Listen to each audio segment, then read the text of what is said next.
Cities have turned into ghost towns, factories abandoned, and businesses shut.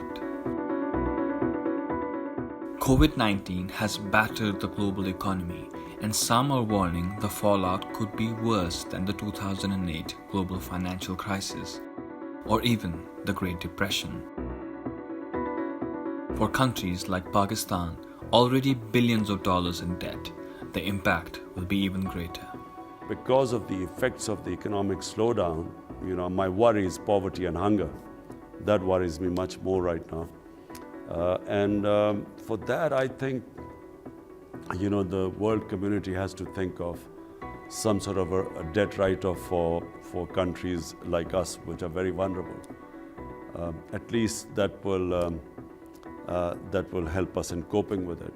It is not just Pakistan.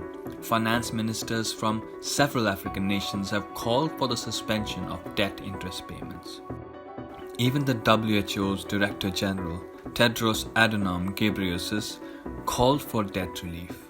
Developing countries home to a quarter of the population will likely be hit hardest by COVID-19. At this critical moment in history, broad agreement on debt relief will be key to allowing nations with fragile health systems and economies to channel their resources into saving lives.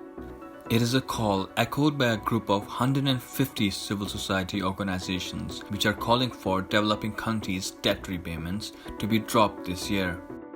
There is a precedent for this. In 2001, debt relief to the tune of $34 billion was given to 23 developing nations to help them tackle poverty.